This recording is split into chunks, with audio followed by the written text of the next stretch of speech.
Dan saya sampaikan Ya'juj Ma'juj akan sampai ke Indonesia. Al-Kahfi ayat 92 sampai 99. Sebelum kita baca ayat ini, baik kita tumbuhkan pertanyaan, kenapa melindungi diri dari Dajjal dengan surat Al-Kahfi? Yang kedua, kenapa Allah letakkan kisah Ya'juj dan Ma'juj di dalam surat Al-Kahfi? Jawabannya adalah satu, Dajjal memiliki kemampuan untuk mengkafirkan manusia dengan segala kekuatannya. Sementara kisah Al-Kahfi adalah berlindungnya para pemuda-pemuda beriman dari pemaksaan kekafiran yang saat itu ditekankan oleh penguasa zalim yang kafir. Siapapun yang tidak mau kafir akan dihabisi di tangannya dan bala tentaranya. Maka para pemuda Kahfi melindungi diri mereka masuk ke dalam gua yang mereka digelar dengan Ashabul Kahfi.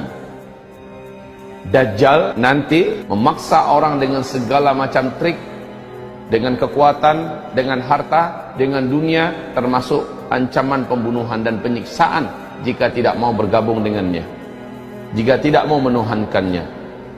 Surat Al-Kahfi menjadikan orang-orang yang hafal ayat ini, hafal surat ini, dan mengetahui makna dan segala kandungan isinya terjaga daripada Dajjal. Ini pertama, tentang Dajjal. Yang kedua, tentang Ya'juj dan Ma'juj. Allah ceritakan di sini. Oleh penguasa zalim yang kafir pada masa itu.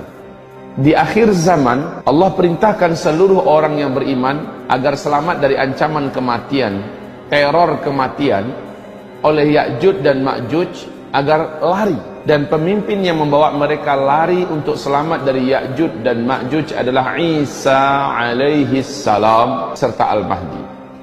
Kaum muslimin yang kami muliakan, sama-sama lari tetapi beda.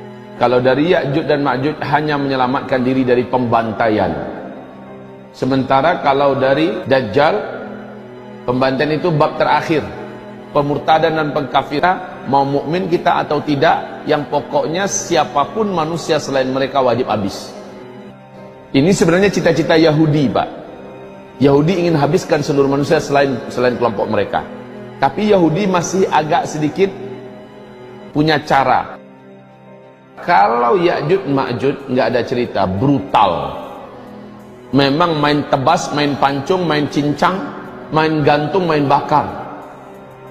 Tidak ada satupun peluang untuk hidup seluruh manusia di bumi ini selain ras mereka.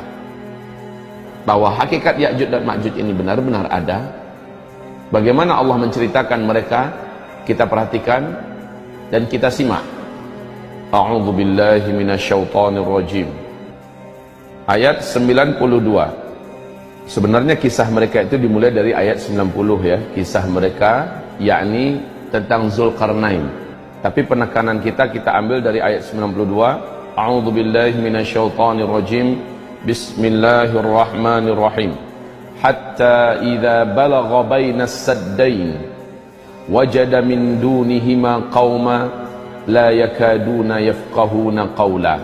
Dia ini adalah Zulkarnain, sang panglima tempur, raja penakluk yang tak terkalahkan, penguasa timur dan barat yang disebut dengan Dzulqarnain. Allah menyebut namanya Dzulqarnain. Dzulqarnain ini adalah gelar, bukan nama aslinya. Maksudnya, kaum ini betul-betul nggak ngerti bahasa orang lain selain bahasa mereka. Dan kaum ini dalam sejarah adalah kaum yang benar-benar pribumi, pedalaman, bahkan mereka tidak punya pakaian. Dan mereka hidup super primitif. Mereka tidak bergaul dengan manusia yang hidup pada zaman mereka, kecuali hanya mereka saja. Oleh karena itu mereka tidak ngerti bahasa yang lain. Zulkarnain sampai ke sana. Pada intinya ada satu dua di antara mereka yang dapat diajak berkomunikasi. Keluhan mereka, jadi bukan yang ini yang Ya'juj Ma'juj, bukan.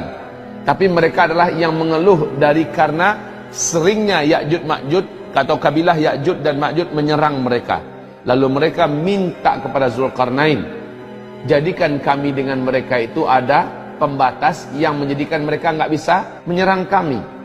apapun keinginan dari perbendaharaan dunia, duit, emas, apa segala macamnya, kami akan siapkan.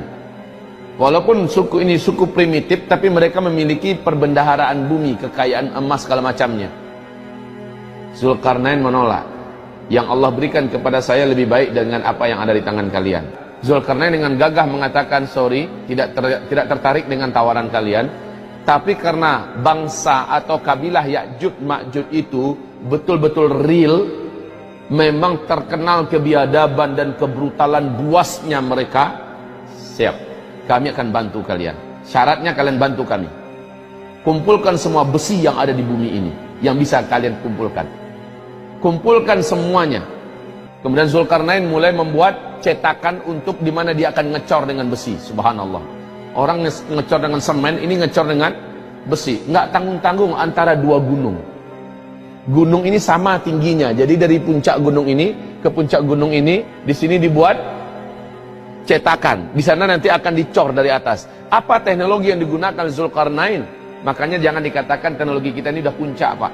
Zaman dulu teknologinya Allah menyebutkan dalam Al-Quran yang belum pernah kemampuan mereka sampai oleh kamu sampai hari kiamat.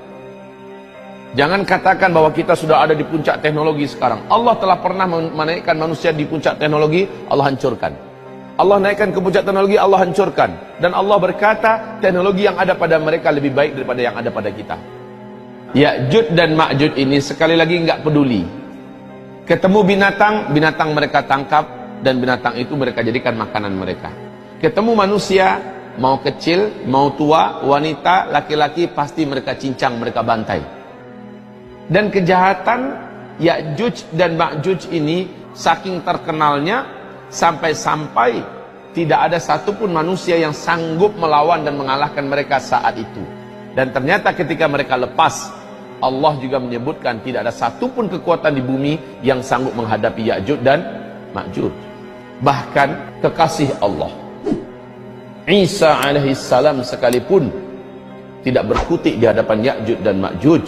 Al-Mahdi dengan bala tentaranya tidak sanggup berhadapan dengan Ya'juj dan Ma'juj. Hebat Ya'juj Ma'juj ini. Saya sampai sekarang belum mampu membayangkan seperti apa Zulkarnain bekerja dengan bala tentaranya dan sekaligus dibantu oleh penduduk lokal yang berbumi yang ada. Luar biasa, Pak. Dibuat cetakan yang akan menjadi dinding yang dicor nanti dengan besi.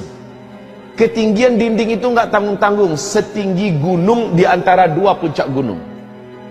Dan ternyata sekarang ditemukan lokasinya itu adalah di antara Azerbaijan dengan Armenia. Penduduk setempat ketika Ibnu Battutah melakukan perjalanan ke sana selama beberapa bulan, ditemukan lokasinya, penduduk sekitar mengatakan kami tidak mampu mendekati tempat itu. Kenapa?